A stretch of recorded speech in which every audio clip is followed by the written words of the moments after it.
Salve, selamat pagi adik-adik misioner yang dikasihi Tuhan.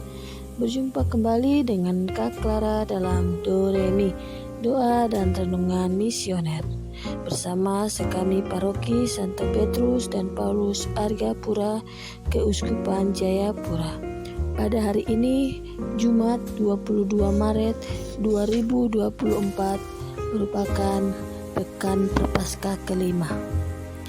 Pada hari ini kita akan mendengarkan dan merenungkan Injil Tuhan dari Injil Yohanes bab 10 ayat 31 sampai 42. Mari sebelum kita mendengarkan dan merenungkan sabda Tuhan, kita awali dengan tanda kemenangan Kristus dan berdoa.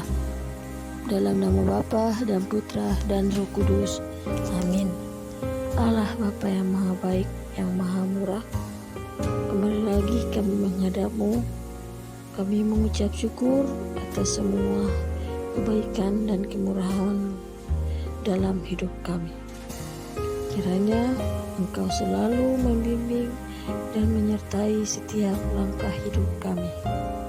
Apapun yang kami rencanakan, apapun yang kami kerjakan, kiranya turut serta campur tangan Tuhan. Sebentar kami akan merenungkan sabda-Mu. Kiranya apa yang kita dengarkan dapat kita terapkan dalam kehidupan kita sehari-hari. Inilah doa kami demi Yesus Kristus, Tuhan dan pengantara kami. Amin.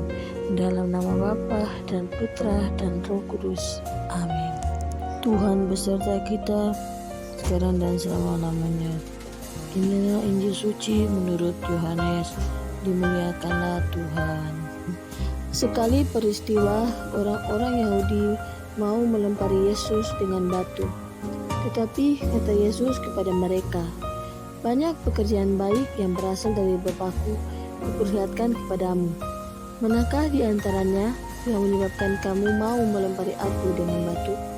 Jawab orang-orang Yahudi itu, "Bukan karena suatu perbuatan baik maka kami mau melempari engkau, melainkan karena engkau menghujat Allah dan karena engkau menyamakan dirimu dengan Allah, meskipun engkau hanya seorang manusia." Kata Yesus kepada mereka, "Tidakkah ada tertulis dalam kitab Tauratmu, Aku telah berfirman, kamu adalah Allah? Padahal kitab suci tidak dapat dibatalkan. Maka jikalau mereka kepada siapa firman itu disampaikan disebut Allah, masihkah kamu berkata kepada Dia yang dikuduskan oleh Bapa dan yang telah diutusnya ke dalam dunia, engkau menghujat Allah, karena Aku telah berkata, Aku anak Allah. Jika Aku tidak melakukan pekerjaan-pekerjaan Bapa-Ku, janganlah kamu percaya kepadaku. Tetapi jikalau Aku melakukannya dan kamu tidak mau percaya kepadaku, percayalah akan pekerjaan-pekerjaan itu, supaya kamu boleh mengetahui dan mengerti bahwa Bapa ada di dalam Aku dan Aku ada di dalam Bapa." Sekali lagi mereka mencoba menangkap Yesus, tetapi Ia luput dari tangan mereka. Kemudian Yesus pergi lagi ke seberang Yordan, ke tempat Yohanes dulu membaptis orang. Lalu Ia tinggal di situ. Banyak orang datang kepadanya dan berkata, "Yohanes memang tidak membuat satu tanda pun, tetapi semua yang pernah dikatakan Yohanes tentang orang ini benar, dan banyak orang di situ percaya kepadanya." Demikianlah sabda Tuhan. Terpujilah Kristus. Adik-adik misioner yang dikasihi Tuhan, dalam bacaan Injil hari ini menceritakan bagaimana Yesus mau dilempari batu oleh orang-orang Yahudi. Bacaan Injil hari ini masih sama dengan Injil pada tanggal 20 kemarin, di mana orang-orang Yahudi yang tidak percaya dan tidak memahami kata-kata Yesus tentang memerdekakan mereka. Pada bacaan Injil yang kita dengar tadi, orang-orang Yahudi menganggap Yesus menghujat Allah, dan karena Yesus menyamai dirinya Allah.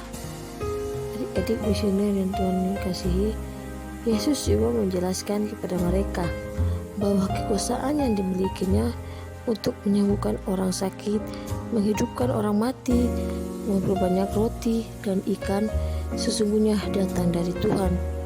Dia meyakinkan para pendengarnya supaya melihat mujizat-mujizat yang dikerjakannya sebagai bukti bahwa kekuatan dan kuasa Tuhan sungguh ada dan hidup dalam dirinya. Yesus tahu dengan pasti bahwa kekuatan dan kuasa itu datang dari Bapanya. Yesus sudah ditugaskan Bapanya dan sudah diberi kuasa oleh Bapanya untuk menyelamatkan manusia. Tugas itu harus dikerjakannya dan kuasa Allah pun bekerja dalam dirinya. Melakukan kehendak Bapanya adalah makanan hariannya. Karena itu, Yesus berkata kepada mereka, "Jikalau aku tidak melakukan pekerjaan Bapa-Ku, janganlah percaya kepadaku. Tetapi jikalau aku melakukannya dan kamu tidak mau percaya kepadaku, percayalah akan pekerjaan itu, supaya kamu boleh mengetahui dan mengerti bahwa Bapa di dalam aku dan aku di dalam Dia." Adik-adik misioner yang dikasihi Tuhan, jika kita percaya akan pekerjaan yang dilakukannya, seperti menyembuhkan orang sakit atau menghidupkan orang mati, berarti kesembuhan atau kebangkitan orang mati itu terjadi karena kuasa Tuhan ada dalam diri Yesus Kristus. Itu berarti Tuhan tinggal dalam diri Yesus.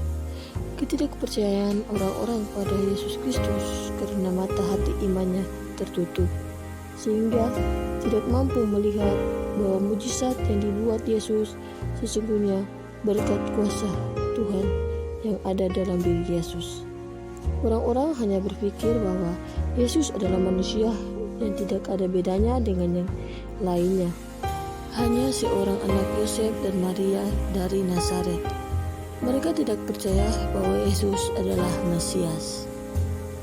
Adik-adik misioner yang dikasihi Tuhan, bacaan pada hari ini gambaran kelompok yang begitu setia pada tradisi mereka. Ketika mereka melihat ada kesalahan yang dianggap fatal dalam ajaran Yesus, maka mereka bermaksud merajam Yesus. Mereka tidak peduli akan kebaikan yang Yesus perbuat. Kepicikan dan fanatisme mereka menutup mata mereka untuk melihat semua kebaikan Yesus kepada mereka. Adik-adik misioner yang Tuhan cintai, dalam kehidupan sehari-hari kita sering juga memandang orang lain sempit. Karena perbedaan dan ketidaksepahaman, kita menilai orang lain sebagai pendosa dan harus dihukum. Terkadang kita juga merasa diri kita yang paling benar, sementara yang lain salah. Kisah Injil hari ini mengajarkan kita sikap rendah hati dan kebijaksanaan, bahwa dalam diri sesama yang barangkali berbeda dan tidak sepaham dengan kita, ada banyak cinta. Dalam Injil Yesus juga berhadapan dengan para penentang, namun Yesus tidak gentar. Segala tanda perbuatan dan ajarannya sulit mereka percaya. Mereka terikat dengan pikirannya sendiri, tidak terbuka hatinya akan firman Tuhan. Dengan tegas, Yesus memberi pilihan mau percaya kepada pribadi Yesus atau menolaknya sebagai utusan Tuhan. Marilah kita coba memahami kehadiran Allah lewat sesama di sekitar kita, dan jangan cepat negatif thinking terhadap orang lain, karena di setiap pribadi yang kita jumpai Allah hadir. Semoga demikian, amin. Adik-adik misioner yang dikasihi Tuhan, mari kita berdoa doa anak misioner. Tuhan Yesus, Engkau diutus Bapa menjadi berkat bagi dunia, menjadi selamat bagi manusia. Utuslah kami anak-anak-Mu di Indonesia untuk menjadi sahabat yang kuat bagi yang lemah, sahabat yang rela berkorban bagi yang menderita payah, sahabat penghibur bagi yang sakit dan gelisah. Tuhan Yesus, Kami pun ingin menjadi utusan-utusan kecil-Mu, teman setia bagi yang tersingkir terlantarkan, teman bicara bagi yang kesepian terlupakan, sobat yang gembira bagi yang sedih dan susah, sobat penuh penghargaan bagi yang tidak dicintai. Tuhan Yesus, utuslah kami kini dengan bantuan Roh Kudus-Mu menjadi garam dan ragi yang baik, menjadi terang dan obor yang cemerlang, membawa kegembiraan dan pengharapan. Tuhan Yesus, kuduskanlah badanku dan sucikanlah jiwaku. Kupersembahkan diriku padamu hari ini. Berkatilah semua anak dimanapun juga. Berkatilah semua orang yang kami jumpai, siapapun juga. Amin. Bapa kami yang ada di surga, dimuliakanlah namamu, datanglah kerajaanmu, jadilah kehendakmu di atas bumi seperti di dalam surga. Berilah kami rezeki pada hari ini, dan ampunilah kesalahan kami, seperti kami pun mengampuni yang bersalah kepada kami.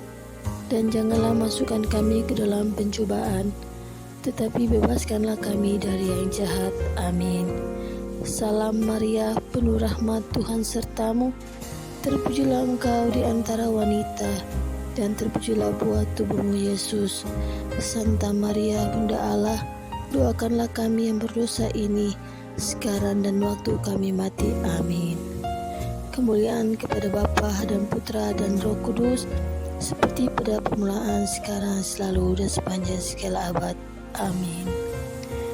Adik-adik misioner yang dikasihi Tuhan, demikianlah perenungan kita pada pagi hari ini. Semoga kita selalu senantiasa dilindungi, dibimbing, diberkati oleh Allah yang Maha Kuasa. Dalam nama Bapa dan Putra dan Roh Kudus. Amin.